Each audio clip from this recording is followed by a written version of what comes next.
Hi, welcome to Modern Workplace Tips, quick how-to demos. My name is Michael Giannotti and I am your host. Brainstorming in Microsoft Office 365 Teams with mind mapping and OneNote. Before we get started, as always, we have our disclaimer. Any views, opinions, and or demos in this video are purely the expressions of Michael Giannotti and not my employer. Demos are as is, use at your own risk.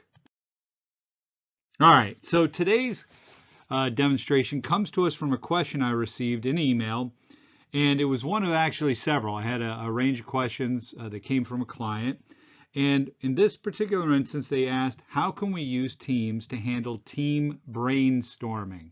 This came via admin, via email, and during the series of questions, this was really in the context of they wanted to leverage Microsoft Teams to handle all aspects of team collaboration, planning, etc. And of interest was this idea around brainstorming, facilitating free thought, structuring ideas, and coming up with a way to represent them. Well, luckily, we have a number of solutions to address that within Microsoft Teams. So first of all, Teams provides a rich environment for team brainstorming, aka collaboration, right? So if you think of brainstorming, it is really a subset of overall collaboration. When we collaborate and work with others, we oftentimes are bouncing ideas off each other, and this can have a whole range take a range of forms and methods to do so, and structure. Besides conversations, and so I put that up here because conversations is an out-of-the-box feature where people can type their, put up a thought or idea and others can respond. That can be brainstorming. But besides that, we have some other great ways of facilitating. So, two of which I'm going to address. Using the Add a Tab functionality, we can set up areas for team collaboration or brainstorming using a couple of features. One, MindMeister, that I'm going to be showing you, and the other is OneNote. It really comes down to the user style or preference. So Teams is all about collaboration and choice. If you're a fan of mind mapping, and I know a lot of folks out there that love mind mapping, then out-of-the-box integration with MindMeister might be just a ticket for you and your group. If you prefer something that's more wide open, where you can take notes, comments, all kinds of free form, using the pen and ink and all that other good stuff, well then OneNote integration just might be the ticket for you and your team. So let's go ahead and get started with a demonstration. We're going to be taking a look at the leveraging of MindMeister and or OneNote in Microsoft Teams for brainstorming collaboration. All right, so for the first of our two demonstrations, we're going to take a look at adding mind mapping capabilities using MindMeister. It's simple and it's easy. Again, we're going to use the Add a Tab, but again, just to give note, if you're just looking at simple group brainstorming, you can leverage the built-in conversations. So somebody could put an idea, my idea, ta-da, and once it's posted, then you can have people can come in and reply to that idea with all kinds of goodies and continue to reply and have a whole stream of thought that we capture here within conversations. But in this case, we want to do something more structured, and our team in this one instance is a fan of mind mapping. So what we're going to do is come in here to the Add a Tab functionality. And you'll notice under the tabs for Teams, we have all tabs, and there is a piece called MindMeister. And when I mouse over that, it says create mind maps to brainstorm and plan with collaborators in real time. So I'm going to go ahead and select that. It gives a brief overview as to what it does. I'm going to go ahead and select Add. It wants a name, and then I have two options: create a new mind map. I can leverage one I already created in an instance earlier, or select my first mind map. Now my first mind map, my first mind map is actually a pre-canned one that kind of shows you a view of one, has links and explanation to give you a feel for it. So I can come in, we're going to select that to start with, And I'm going to go ahead and select Save.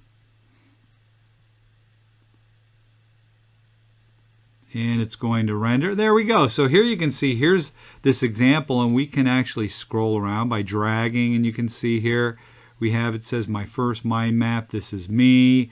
It has pieces in here with, you know, explanations and tutorials.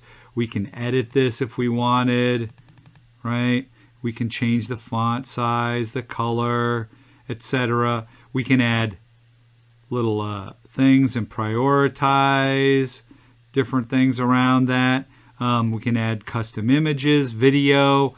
All that is available. We have some advanced features as well that we can add. But this is providing us one that's pre-done. Now, let's say that what we want to do, though, is not that. We want to actually create a new one for our team where they can come in and edit, and we can create a mind map. So I'm going to go back into Settings.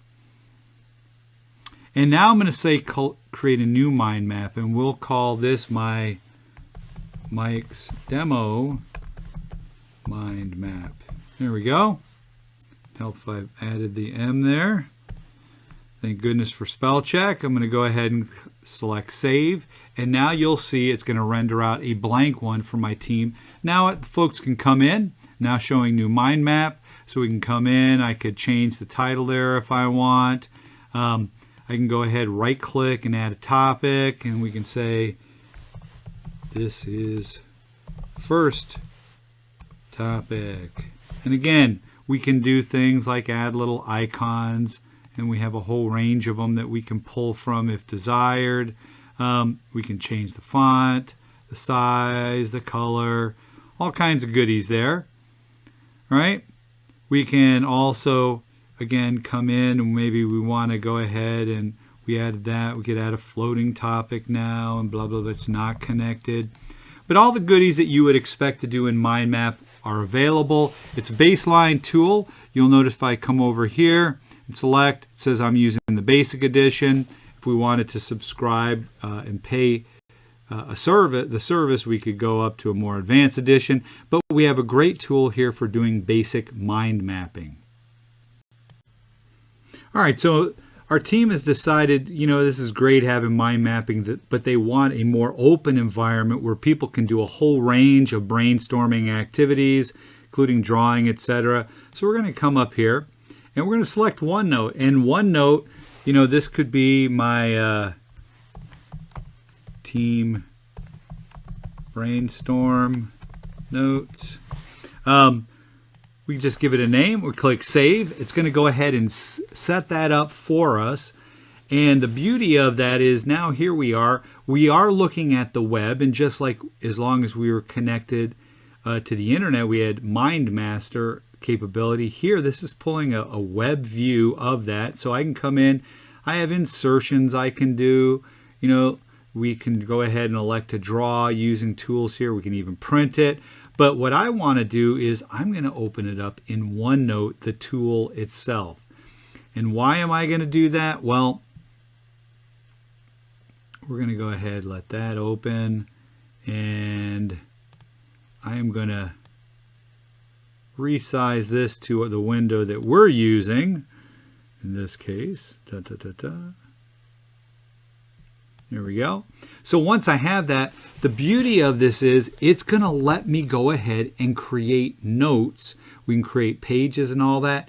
And now I can synchronize them. My team members can take the notes and brainstorming offline anywhere they want to go. And they have, again, now they have more advanced functionality. They can insert audio, video when they're brainstorming. Maybe something's going on. They want to quick record it. They can grab it. They can do audio. And then along with the audio, they could use some of the audio tools and do things, for example, like enable full text indexing so they could search. You're getting advantage of search within this OneNote, so you can search anywhere within it for elements that are there. We can insert screen clippings, pictures, online pictures, spreadsheets, all kinds of goodies in addition to coming in and taking advantage of our drawing. So I might want to select draw with my finger, and I could say, this is me brainstorming. So people can use their finger, they can use, if they have a tool, you know, they could use a mouse, they could use a pen if they're on a surface, all kinds of goodies there, but a rich array of drawing tools, and then ink to text, ink to math is available. They can look at the history and search for things. They can review it. They can even do translations and research, all kinds of goodies for this free-form environment where they can come in, and again, so we have that. I'm going to select maybe a thicker pen, and then I can do things like draw, and I could say, hey, you know, here is a database, and we're going to connect it to this application here, and blah, blah, blah, front-ended with a web front end, whatever the case be. But I can do all kinds of goodies just like I would do in a mind map. I can draw them out, drag in and insert shapes and other things if we wanted to do that. But it's a much more free-form environment. The beauty of it is, as I close that out and close this out here, right, you'll see it synchronizes those. So as users go ahead, they can take it online, offline, and synchronize. It's a beautiful thing. All right, so that's 2 quick ways in which you can add some brainstorming capability besides the typical conversations that take place within a Microsoft team. It's a great way, again, to interact. You can do mind mapping. You can use OneNote. There's actually a whole range of other ways, but remember, brainstorming is really just a subset of collaboration, and Teams is the place for such rich environments. In fact, if you had your own custom apps within your org, if you had them web addressable, you could drag them in using the website tab as well. But I hope this was helpful for you. I want to thank you for joining. If you have questions for me, you know, I get them via email by customers all the time, but if you're out there in social media land, you can follow me, find me online, and post questions for tips and tricks. You can find me on LinkedIn at linkedin.com/in/Mike Giannotti. You can also find me on Facebook at facebook.com/Michael Giannotti. I'm on Twitter at twitter.com/Giannotti. And if you just want to follow my crazy pics and family pics, and one's my grandson that I'm all goo-goo gaga about it these days, you can find me on Instagram at instagram.com/mgiannotti. So again, thank you for joining me for Modern Workplace Tips. This is Michael Giannotti bidding you have a great day. Take care, and as always, ciao.